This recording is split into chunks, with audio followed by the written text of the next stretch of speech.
नमस्कार, मैं नीरज सिंह। स्वागत है आपका एक नए लेक्चर सीरीज में। आज हम इस क्लास में जो बातें करने वाले हैं, विस्थापन अभिक्रिया और द्वि विस्थापन अभिक्रिया के बारे में हम बात करने वाले हैं। और आपके लिए बता दूं कि अगर आपने इससे पहले वाले अगर वीडियो अगर नहीं देखे हैं तो आप मेरी प्लेलिस्ट में जाइए।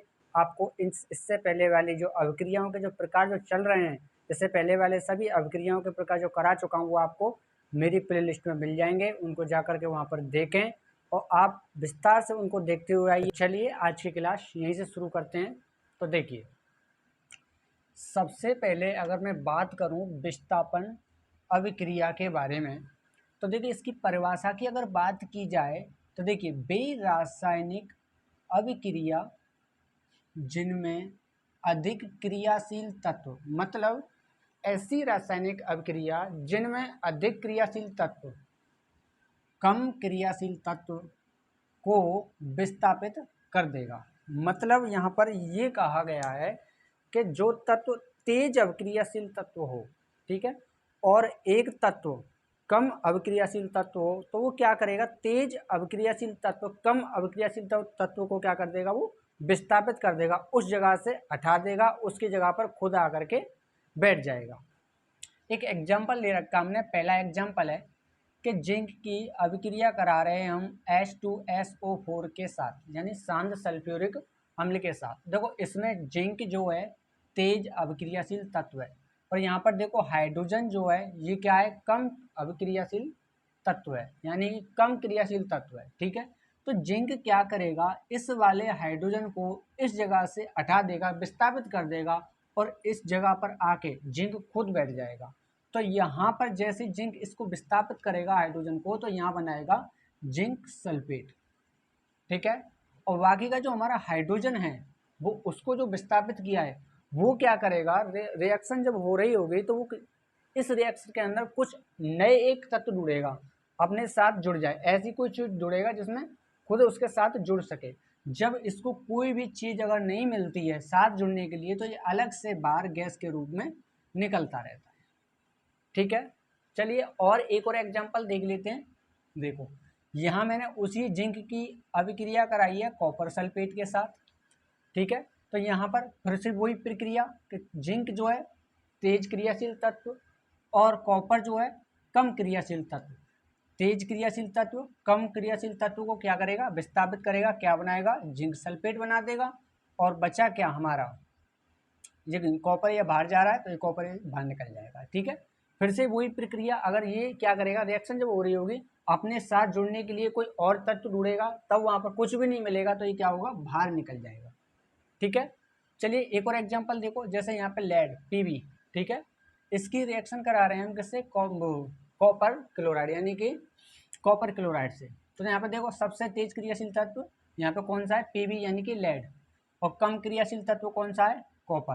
तो Pb क्या करेगा, इस वाले को धक्का देगा, किसको, कॉपर को धक्का देगा। कॉपर को धक्का देने के बाद इस Cl2 के साथ खुद जुड़ जाएगा और बनाएगा लेड क्लोराइड, यानी PbCl2।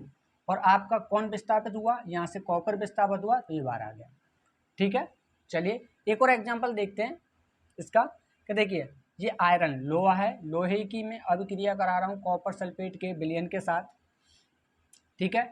अब देखिए यहाँ पे मैं अगर विलयन की बात करूँ, मैंने पहले बताया, कुछ सिंबल बताए थे, मैंने यहाँ पे लिखे नहीं है। आप चाहो मैं इसके लिए वीडियो बना चुका हूँ, एक वीडियो में स्पेशल तरीके से बढ़िया तरीके से बता चुका हूँ कि इनके सिंबलों को कैसे लिखा जाता है और सब चीज सब के लिए सिंबल क्या क्या होते हैं। जैसे यहाँ पे आयरन की हम बात करें, ये ठोस है तो इसके लिए एस लगेगा, सॉलिड। ये एक विलयन है तो इसके लिए हम AQ लिखेंगे, ठीक है। और देखो ये भी एक विलयन है, इसके लिए हम क्या लिखेंगे, AQ लिखेंगे, ठीक है। ये एक ठोस है, इसके लिए सॉलिड कॉपर, ठीक है। तो देखिए इस अभिक्रिया को देखते हैं। ये देखो यहाँ पर आयरन जो है, लोहा जो है, लोहा क्या करेगा, कॉपर को विस्थापित करेगा, ठीक है। कॉपर को विस्थापित करके क्या बनाएगा, Fe इसके साथ जुड़ जाएगा, यानी कि फेरिक सल्फेट बनाएगा, और कॉपर इसमें बाहर हो जाएगा। मगर इस अभिक्रिया के बारे में थोड़ा सा और देख लेते हैं। इसकी कुछ मैंने परिभाषा लिखी है एक छोटी सी। ये क्या है, लोहा है, जो Fe जो है लोहा, आयरन जो है, आयरन यानी लोहे की आप दो कील लीजिए और एक परख नली लीजिए, उसमें आप कॉपर सल्फेट का विलयन डाल लीजिए, ठीक है। विलयन डालने के बाद जो कील ली है उस कील को आप कॉपर नली के अंदर डाल दीजिए। तो देखिए कुछ समय बाद होता क्या है, होगा क्या कि पहले जो विलयन जो डालेंगे, पहला विलयन होगा आपका नीला, ठीक है, जो विलयन का कलर जो होगा वो होगा नीला। जैसे उसके अंदर कील डाल दोगे, कुछ समय बाद देखना वही विलयन हरे रंग में परिवर्तित हो जाता है। तो देखिए यहाँ पे मैं लिख रखा है, जब लोहे की कीलों को कॉपर सल्फेट के विलयन में डुबोया जाता है तो विलयन नीले से कैसा हो जाता है, हरा हो जाता है। अब हम कह सकते हैं ये जो विलयन है यहाँ पर, ये कैसा विलयन है, नीला विलयन है। और यहाँ पर जैसे ही इसको क्या किया, एफी ने क्या करता है, देखो जो कॉपर सल्फेट का जो परख नली के अंदर जो कॉपर सल्फेट का जो विलयन है, वहाँ पर जैसे ही लोहे की कील को डाला, जैसे आयरन एपी यानी लोहे की कील को डाला, तो वो जो लोहे की कील क्या है, कॉपर कॉपर से तेज अभिक्रियाशील है, तेज क्रियाशील है। कौन कौन तेज क्रियाशील है, यहाँ पर एपी यानी कि आयरन, ठीक है। और कॉपर उसमें जो है, कॉपर सल्फेट के अंदर जो कॉपर जो है वो क्या है, कम क्रियाशील है। तो वो क्या करेगा, लोहे की कील क्या करेगी, कॉपर को बाहर भेज देगी, यानी कि उसको विस्थापित करेगी, वहां से उस जगह से हटाएगी, और उसके साथ लोहा लोहा मिल जाता है सल्फेट के साथ, तो वहां पर बनाता है, क्या बनाता है, फेरिक सल्फेट, ठीक है। तो देखिए पहले जो विलयन था वो कैसा था, नीला। जैसे ही इसके साथ सल्फेट के साथ कौन जुड़ा, आयरन जुड़ा, लोहा आ गया, तो कैसा बन गया, ये बन गया हरा, ठीक है, और कॉपर इसका बाहर हो गया, ठीक है। तो चलिए ये तो हो गई आपकी विस्थापन अभिक्रिया। अब हम जो बातें करने वाले हैं, अब बात करेंगे हम द्वि विस्थापन अभिक्रिया के बारे में, ठीक है। तो देखिए द्वि विस्थापन अभिक्रिया को देखते हैं।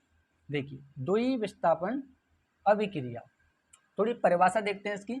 देखिए वैसे तो हम कह सकते हैं द्वि विस्थापन अभिक्रिया उनको बोलते हैं जिनमें आयनों का आदान प्रदान हो जाए, आयनों का आदान प्रदान किया जाए, वे अभिक्रिया द्वि विस्थापन अभिक्रिया कहलाती हैं, ठीक है।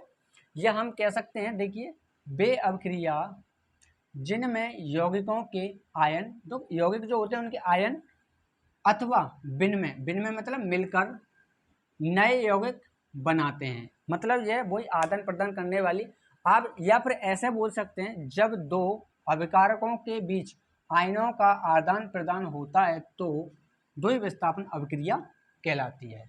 ये क्या करेंगे, देखो इससे पहले द्वि विस्थापन में क्या हो रहा था, यहाँ पर खाली एक तत्व था, अब इस जगह पर आपके लिए क्या आएगा, एक यौगिक आएगा, और यहाँ पर तो ऑलरेडी एक यौगिक होगा, तो वहां पर क्या होगा, एक दूसरे का स्थान लेंगे, एक दूसरे का आदान प्रदान करेंगे, ठीक है, आपस में क्या करेंगे, एक दूसरे का स्थान ले लेंगे। तो देखिए इसे एग्जाम्पल से हम समझते हैं, जैसे बेसिक तौर पे आप समझें तो जैसे मान लीजिए एक कोई पदार्थ है ए बी, दूसरा एक पदार्थ है सी डी।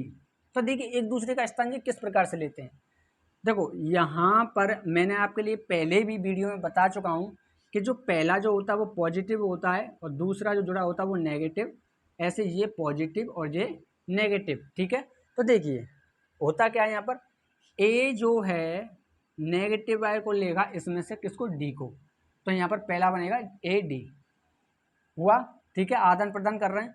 अब देखो सी जो है, सी लेगा किसको, बी को, तो यहाँ बनेगा सी बी हुआ। देखो दोनों का आदान प्रदान, एक दूसरे का आदान प्रदान हुआ, इस ए ने यहाँ से डी लिया और सी ने इसका बी लिया, तो इसका मतलब यहाँ पर क्या हुआ, एक आदान प्रदान हुआ है, और इसी प्रक्रिया को हम बोलते हैं द्वि विस्थापन अभिक्रिया, ठीक है। अब इसे हम एक और एग्जाम्पल से, जेन्युइन एग्जाम्पल से हम समझते हैं कि जैसे मान लीजिए यहाँ पहले एग्जाम्पल की हम बात करें यहाँ पर, तो यहाँ पर जो है तो सोडियम सल्फेट है प्लस बेरियम क्लोराइड है।